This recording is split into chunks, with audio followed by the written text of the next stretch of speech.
Good morning, everyone, and thank you, Lenny. Thanks for those introductions. Can I be the first to welcome, obviously, both Mayor Dyer and Mayor Jacobs, and Tiffany, but also the city commissioners that we have here this morning, Commissioner Stewart, Commissioner Hill, and Commissioner Sheehan. So welcome. Thank you for being here with us. I think over the past few months, since we made our debut in Major League Soccer, it's very clear to see that Orlando is a hotbed of soccer. Not only men's soccer, but women's soccer, youth soccer. Right across the region, we're seeing unprecedented interest in the game and unprecedented interest in Orlando City. One of the things that we've been able to do is to promote Orlando in its rightful place, in my opinion, as the soccer capital of the Southeast. And part of that is not only the Major League Soccer games we bring here, but it's also the opportunity to showcase this region for major international competition. Our last such tournament, or our last such opportunity to do that, was the Mexico-Costa Rica game, which was here just a few weeks ago, where we attracted in excess of 50,000 fans to the new Citrus Bowl to enjoy these facilities and to bring world-class soccer once more to Orlando. We have that opportunity again to do that and to announce that again today. And to do that, I'm going to turn the podium over to Mayor Dyer, who has I think, a very, very exciting announcement to make about our next international opportunity. Mayor Dyer. Thank you, Phil. Welcome, everyone. I want to welcome you to the beautiful Orlando Citrus Bowl.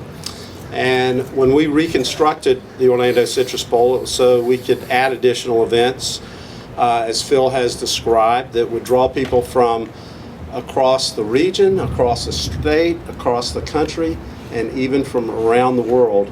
And in the first year of operations, I think that we have delivered on that. The Mexico-Costa Rica game that Phil mentioned, and major events like the Rolling Stones, I can promise you would not have had that event but for the new Orlando Citrus Bowl.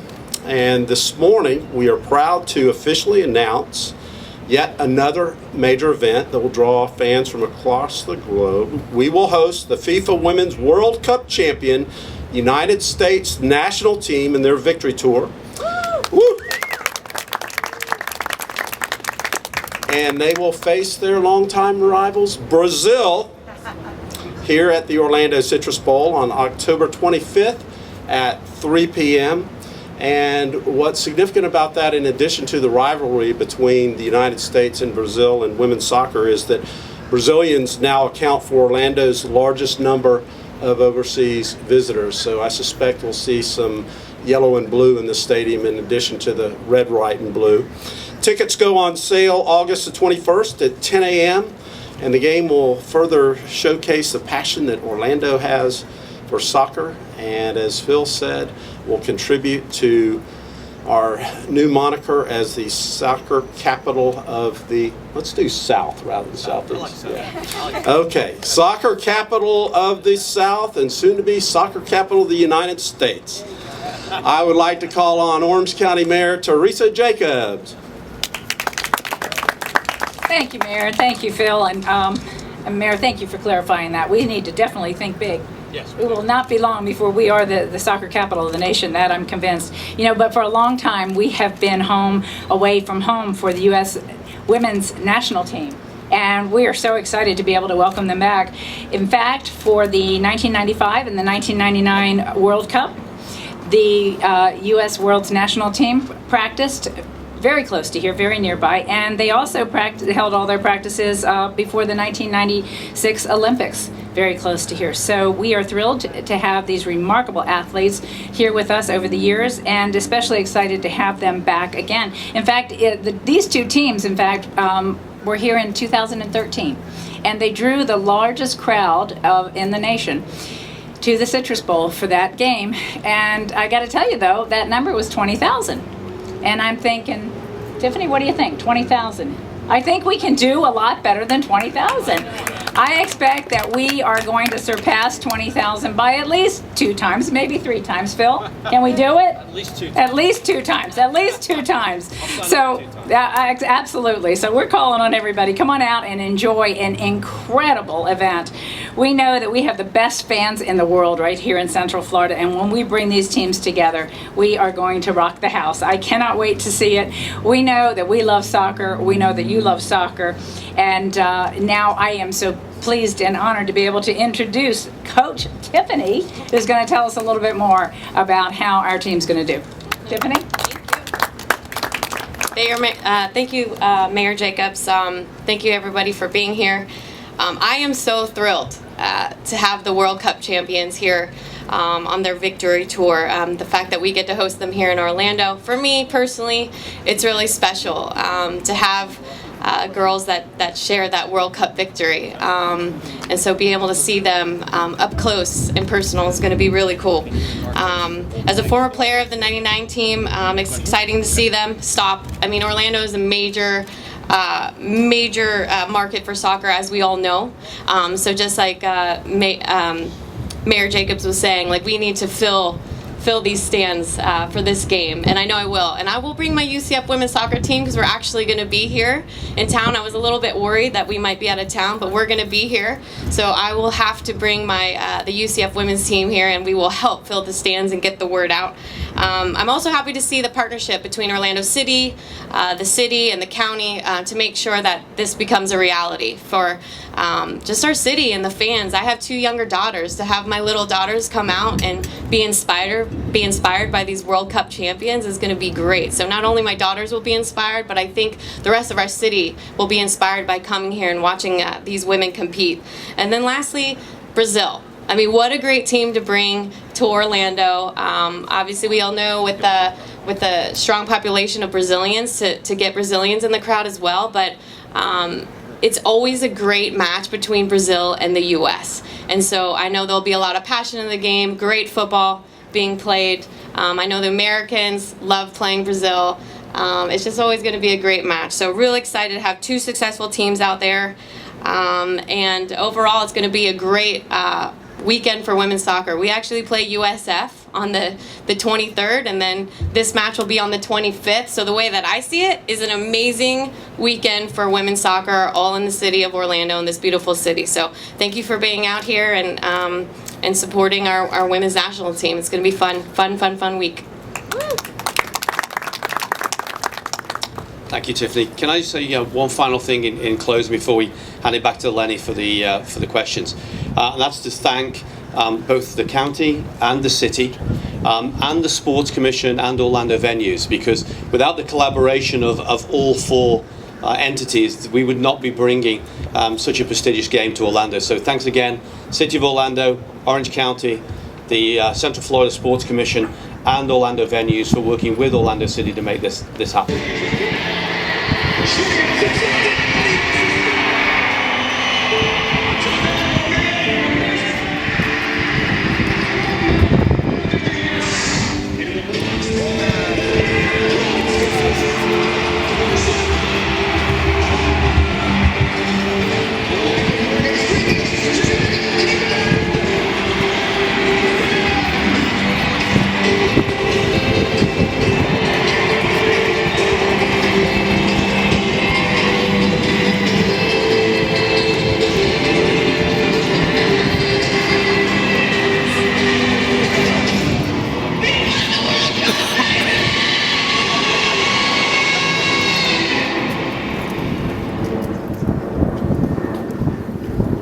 Very exciting stuff right there.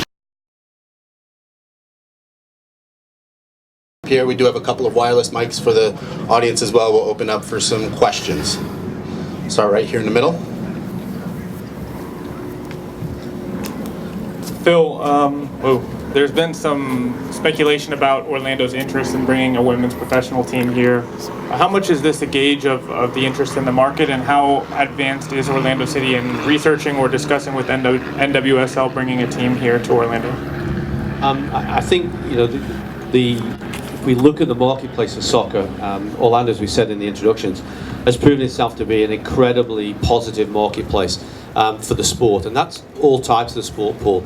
Not only the men's version of the game, but also youth soccer and also women's soccer.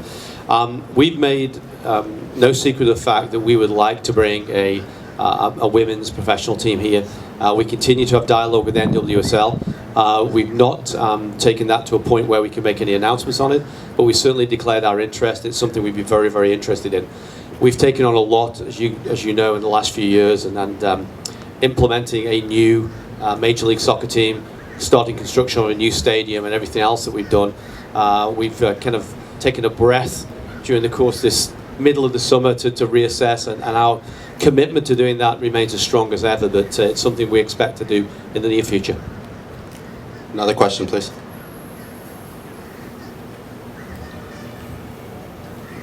Additional questions? Lenny. We got Adam in the back. No? We'll come back. All right. This question is for Tiffany. Obviously, this is an exhibition game, but you've played in games like this before. How competitive is this going to be? How seriously will the players take it? Come on. It's always competitive. Lenny. We are women, and we are competitive. At the end of the day, when you put on that USA jersey, you are representing your country, and there is a lot of pride that goes along with that. So if it's a World Cup championship or a championship game, or you're playing you always have something to prove. And at the end of the day too, the women want to put on a great show for their fans. This is for the Victory Tour. It's for their fans, and so they want to make everyone proud. And so believe me, it will be very competitive. Got another question here in the front?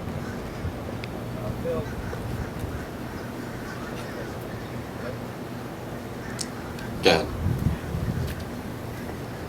It's not going to reach. Sorry if it's working. Can we get him on this? Phil, just a quick question about the Orlando City game, because it's on the same day. Yes. Is there a chance that the game will be broadcast after the women's national team game on the big screen? Yeah, I don't want to commit 100% to that yet, but obviously because it's on the same day, and as it happens, the kickoff for the women's game is prior to the kickoff in Philadelphia. We're looking at that possibility of opening up the stadium and making a big watch party afterwards. So it'd be a great thing to do. Get maybe 40-odd thousand in here for the game, which I do think we will get, and so I think the interest is going to be huge in this game, especially after the tremendous win in the World Cup for the women. So I think we could get 40-odd thousand plus, and then open it up for a big watch party for what hopefully will be our final game going into the playoffs.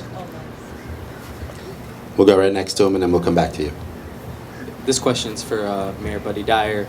You guys mentioned a lot soccer capital of Southeast, soccer capital of South. Over this past calendar year, with everything Orlando City's done and these games, how have you seen soccer grow in the city of Orlando? Well, I know that Phil had expectations and Flavio about what the season would be like, but I imagine it's exceeded your expectations to have 60,000 for the first game and then averaging over 30,000 second in the league in attendance. All the games being broadcast nationally in Brazil, being seen in 100 different countries, 30 different languages, and I can't go anywhere without seeing 5 to 10 Orlando City magnets on the back of cars as you pull up any intersection, and you're going to see them. I was down in Southwest Florida and driving back yesterday and counted 5 Orlando City magnets on the way back up. So I think the passion here is incredible, and for a first-year expansion team to have this much identity on a national basis, I have to believe it's only going to grow and grow and grow. And we knew we had youth sports, that we had a tremendous number of people playing youth sports, and then with UCF being so successful in soccer, we've got every gambit you can think of on the soccer world. All right, we have time for a couple more. We'll start here, and then we'll come back in. It's kind of two parts. Not really sure who negotiated the deal, but when talking to U.S. Soccer, how long did it take from the idea to bring the national team to Orlando to, like they said, okay, let's do it? How long did that take? Those things typically take, on average, a couple of months, Jordan. You're usually working behind the scenes for about 6 to 8 weeks on these things. In fact, to be honest with you, we've been ready to announce this for about 3 weeks, but we were waiting for Seattle to get their piece together so they could be announced as a pair of games, if you will. So we were ready to announce about a couple of weeks ago, but typically it's about a 2-month time scale to get all the details in place and to make sure you've got everything ready to make a commitment. The second part is, are they going to keep the turf, or are they going to put grass on it? Because I know that was an issue in the World Cup. Right, no, this will remain turf for this game. All right, we got time for one more. Jamie, say again. This is for Tiffany. Tiffany, how would you say the 2015 U.S. women's team stacks up with the 99 team, and in your opinion, which one's the greatest ever? We always get that question, and people are always trying to stack us up against each other. We're all world champions, you know, and that's how I see it. It's like, welcome to the family. You know, the way that the 99 team sees the 2015 team is welcome to the family. We've been wanting this. We want more world champions. You know, it wasn't just about 99, and we wanted to keep it that way. It's making sure that this sport grows and that people understand how great women's soccer is in the whole country. We understand it here in the U.S. how great the women are, but I think in the whole country, it you know, is a big deal to see just how well the World Cup did. Not just the women, not just our U.S. women, but everybody in the country. So I'm not stacking us up against each other. We're really happy that it's happened, and everyone's just so proud of the team.